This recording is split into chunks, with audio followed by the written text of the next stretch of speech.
Bien, continuando con el tema de la institución que no se consolidó octava parte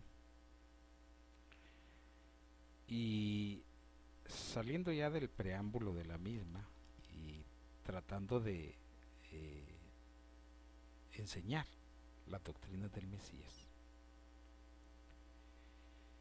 eh, no podemos nosotros abstraernos de que es importantísimo conocer y recordar, no ser oidores olvidadizos,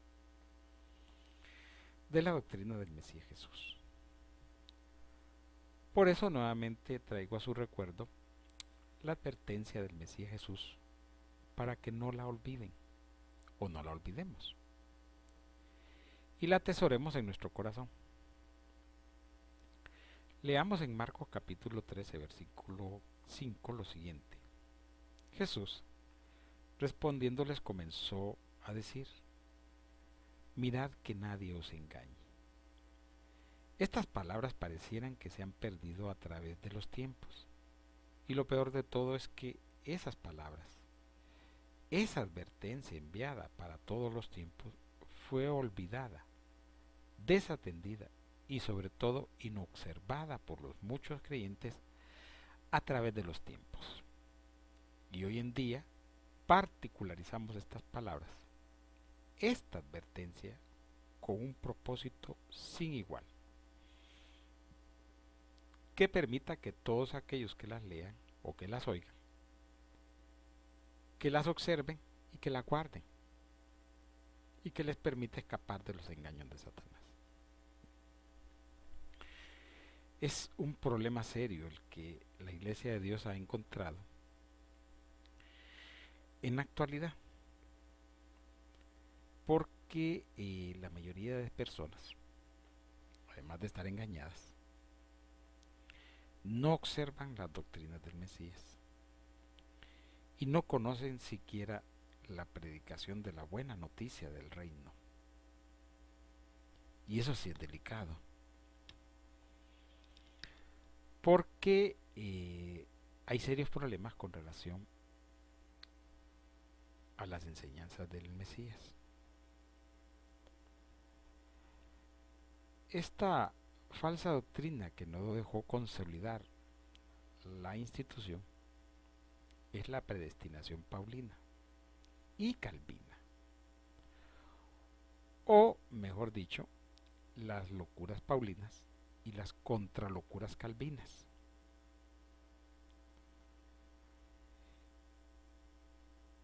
Pero veamos primero los pasajes donde se habla de ello, para después abordar de manera correcta y verdadera el tema en debate.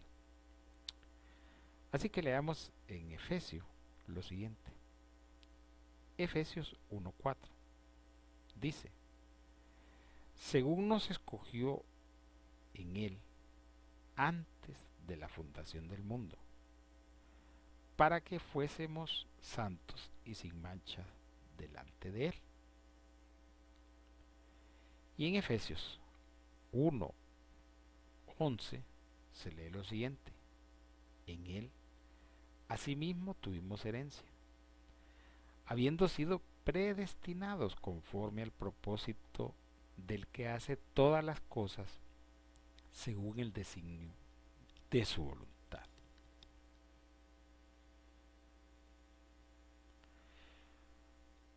Con estos pasajes podemos proceder al abordaje del tópico en cuestión.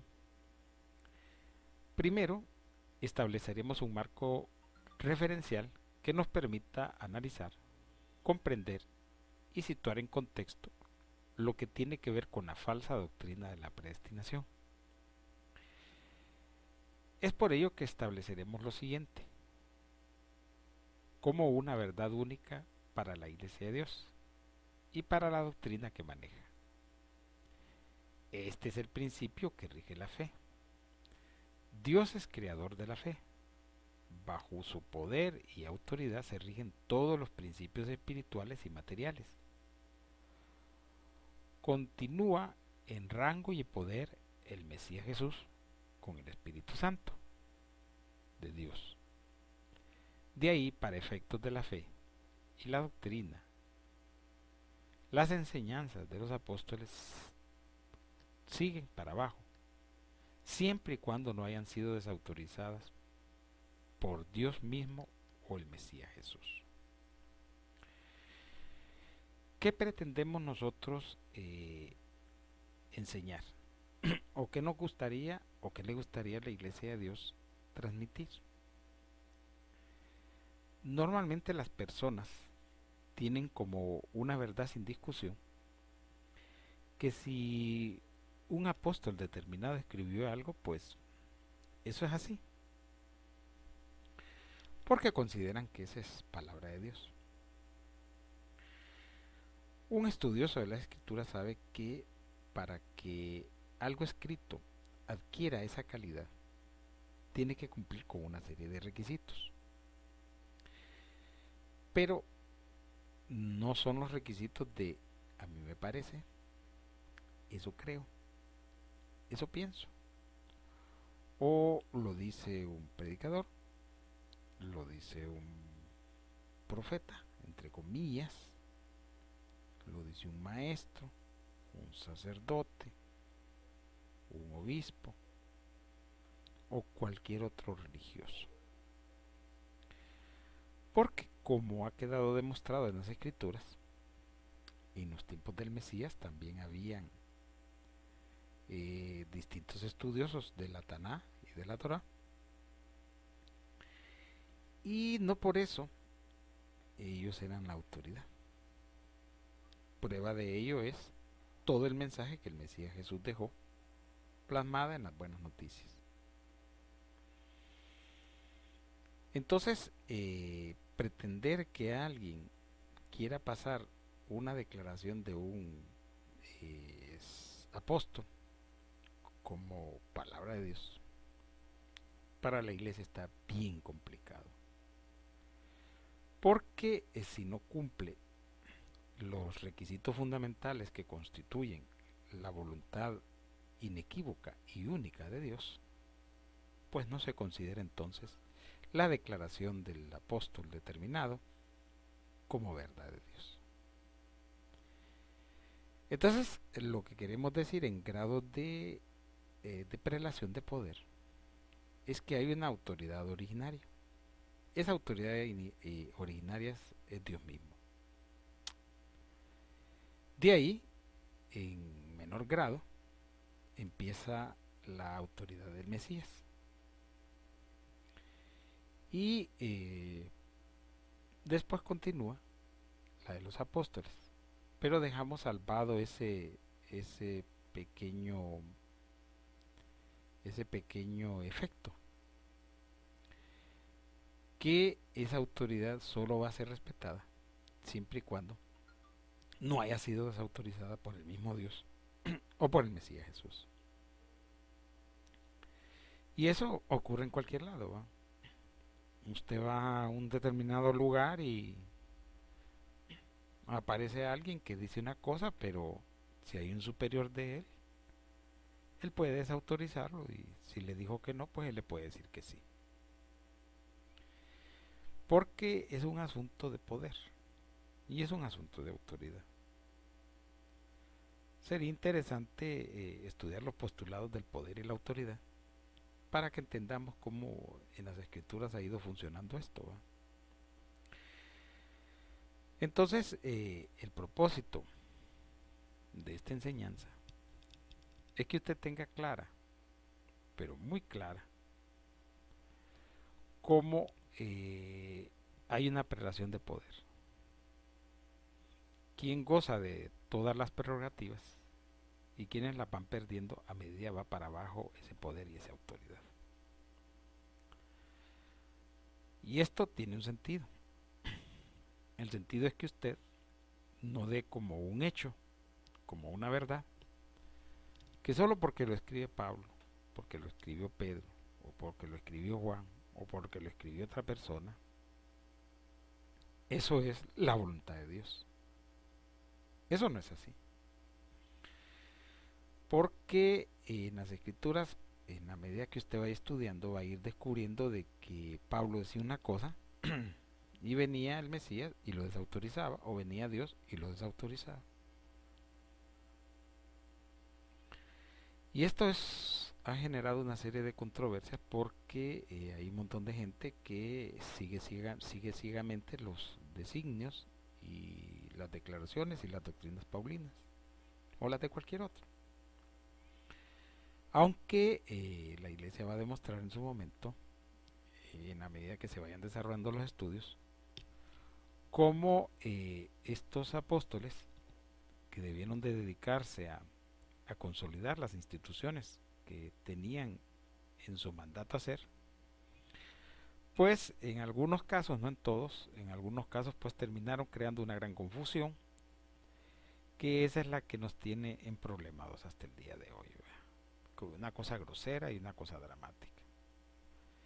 Y por eso usted va a ver que unos religiosos creen una cosa, otros religiosos creen otra cosa, y otros religiosos creen otra cosa.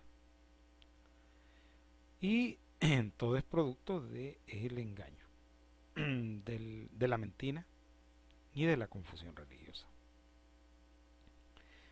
Entonces, nosotros esperaríamos que usted haya entendido este asunto de la prelación para que no tengamos ningún conflicto a la hora de encontrar, descubrir o revelar que una declaración determinada de una persona determinada fue desautorizada por el Mesías o por el Espíritu Santo o por el mismísimo Dios. Y que tal declaración no tiene ningún efecto legal, ningún efecto jurídico, ningún efecto espiritual. Y en esa medida vamos a ir sacando el trigo de la cizaña, o de la masa leudada vamos a ir apartando la masa que aún no se ha leudado. Y eso nos va a permitir tener una comprensión más amplia de lo que de las pretensiones de Dios, de las pretensiones del Espíritu Santo y de las pretensiones del Mesías para cada persona. Así que esperamos que cada uno de estos aspectos que nosotros tratamos de tocar sirva como un anclaje que lo sostenga y le dé la suficiente fuerza y seguridad para entender este asunto de las Escrituras. La Iglesia de Dios, aprovechando el espacio de radio, quiere invitarlo a que visite su página web. La dirección electrónica de la misma es iglesia-de-dios.tk. Ahí usted puede revisarla y ver los links o vínculos que existen para las páginas de Facebook y puede unirse a ellas. También hay algún estudio o material que usted puede leer vía electrónicamente y puede también solicitar cursos por correspondencia.